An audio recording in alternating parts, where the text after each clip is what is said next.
When you think about bad habits, what comes to mind? Maybe biting your nails or hitting the snooze button? But what about your negative thinking?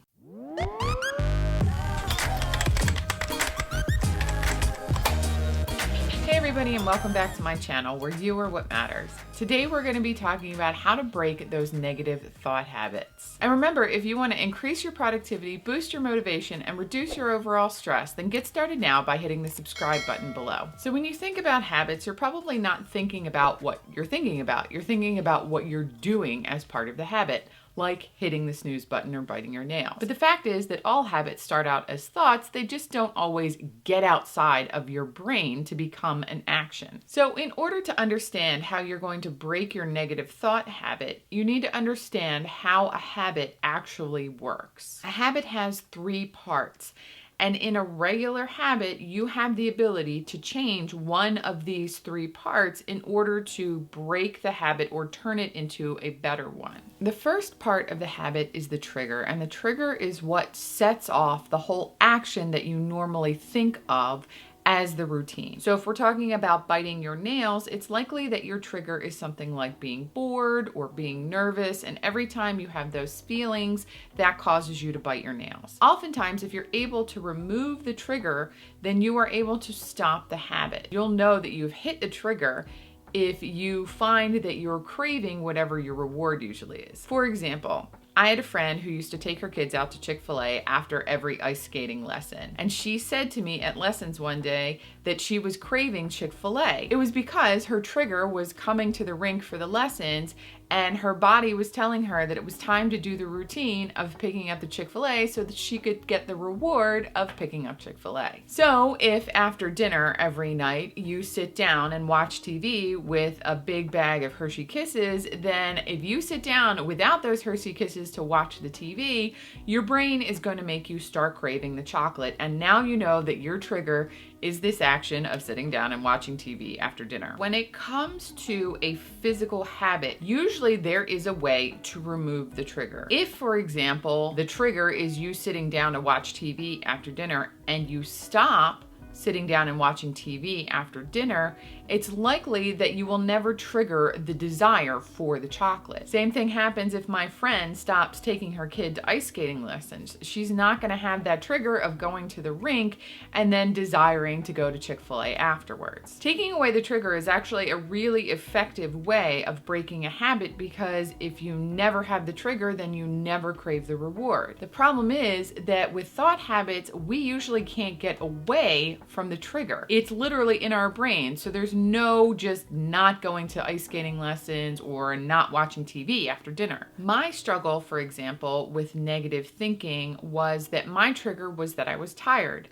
And at the time that the negative thinking really got a foothold was when I was going through burnout. I was exhausted. One of the things that happens when I'm exhausted is that all of the brain chemistry goes down and I start feeling depressed. What I had on repeat in my head was, I am so depressed. And it was really based on the fact that I was just absolutely physically just gutted. So I developed a pattern of saying to myself all the time, I'm so depressed. And then because I was saying I'm so depressed, my brain started looking for reasons. Now, yes, I had gone through a lot of stuff, but things on the outside were starting to get better. The baby was sleeping better. My son was doing better with homeschool. We were settled in our house. My husband had recovered from cancer. Now that the outside stuff was fixed, but the inside stuff wasn't, I was still saying I'm so depressed to myself because I was still so exhausted. I started looking for internal reasons that I could possibly be depressed. And I started beating myself up as a reaction. I'm such a terrible wife, I'm a terrible mother, I'm a terrible person, on and on and on. Any negative thing you could think of, I would say to myself to explain why I was so depressed. And then that made me more depressed. It was a vicious cycle, and you can see by looking at this how easy it is for the trigger to become so internalized that there's absolutely no way that you can possibly get away from it. The next part of a habit loop is that routine, the actual action that you would think of.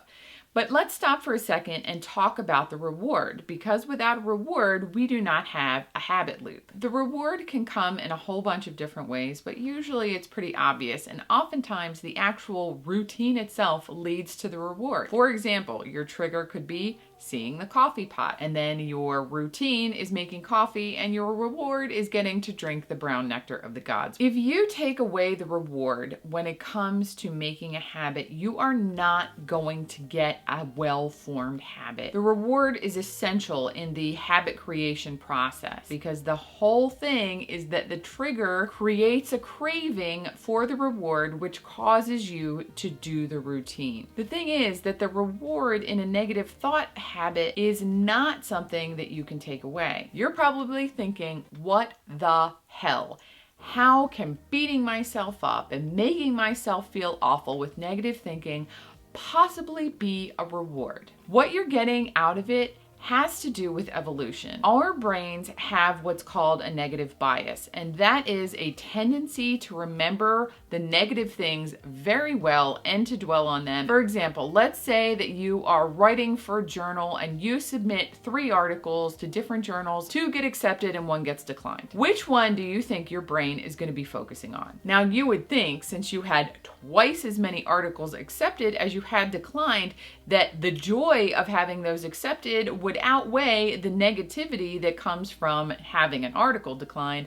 But that's not how our brains work. Our brains will always put more weight on the negative thing, and the reason is because that is something that used to keep us alive. If we go back to Stone Age man, he had a really solid reason to remember the negative things that had happened to him. If, for example, the last time you took a certain path home, you were attacked by a wild animal and barely escaped with your life, it would serve you well to remember that incident so that you did not take that path again. Remembering those negative experiences is something that keeps you alive. Fast forward hundreds of thousands of years, and here we are with a brain that cannot keep up with our modern society. While nothing good actually comes from thinking about that article and consequently beating yourself up over it not getting accepted, your brain is still evolutionarily stuck in a time when remembering negative things kept you alive. And when it comes down to it, that is your brain's primary goal, keeping you alive. So actually, the negative thought patterns are simply reinforcing themselves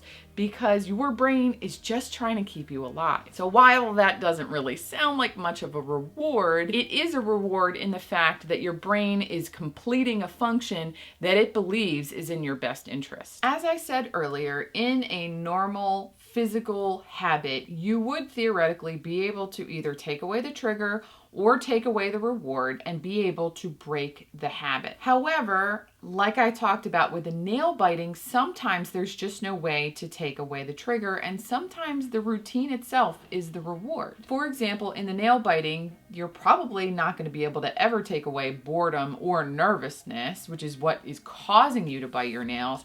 And the biting your nails sort of solves the trigger and is the reward itself. You are now given something to do that helps distract you from the boredom and the nervousness. The same thing is true with the negative thought habits. We are not generally able to take away the outside or inside triggers that come with the negative thinking, especially since most of them start in our brain and the habit never really physically manifests at all. And because the reward is basically just reinforcing this evolutionary need to focus on the negative, we can't really take that away either. So what are you supposed to do? Well, the other way that is actually really, really effective is to take the habit routine itself, the thing that you do, which in this case is the negative thought habits, and overwrite it with something different. Your brain does not care at all what the routine is so long as it gets a reward at the end. So instead of reinforcing this evolutionary bias towards negativity,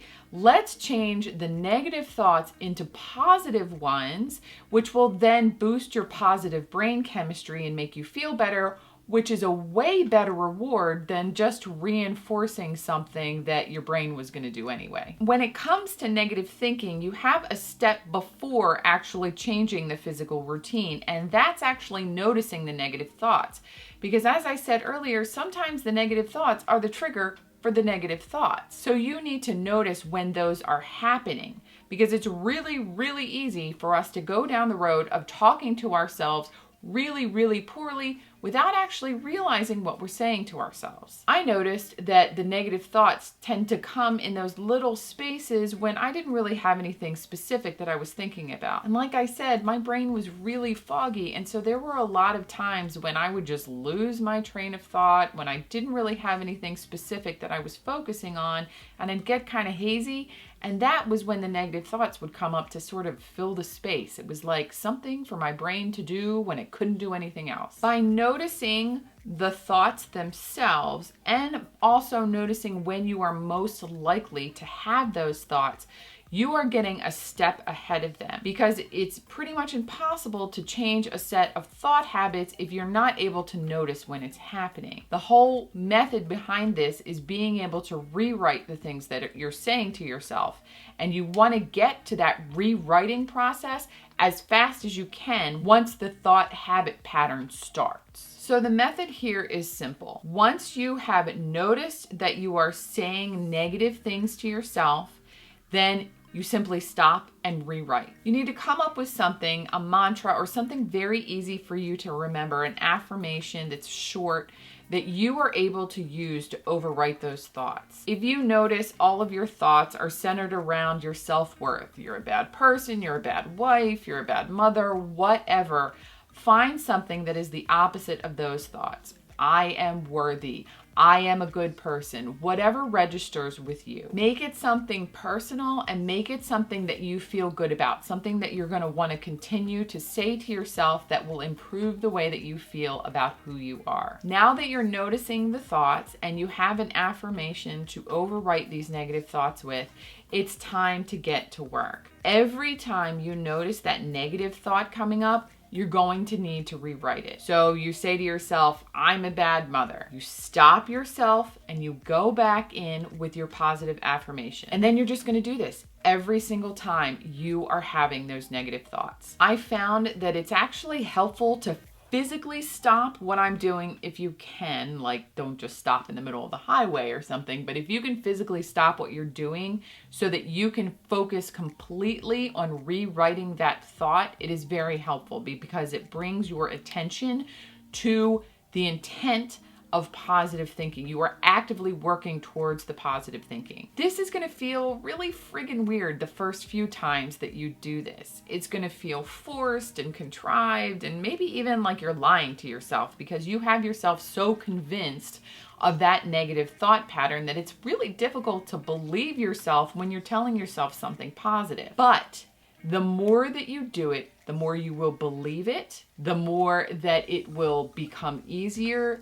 the more that you will start thinking that positive thing in those little moments when you used to go to the negative thought instead of going straight to the negative thing. Now, in the beginning, it's going to be a lot. It's going to feel like a full-time job. If you've got a really big negative thought pattern, like every time that you have a free space, that's where your brain goes, it's going to take a while. But doing this process of rewriting the negative thoughts with something more positive is the thing that helped me overcome that negative thought pattern, and it is the thing that allowed me to finally break free of my burnout.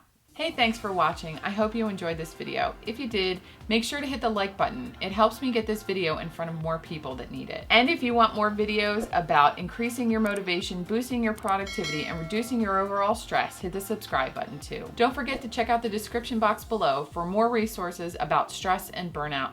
And here are 2 videos that you can watch about how I got through burnout and ways that you can reduce your stress. Thanks everybody, and I'll see you in the next video.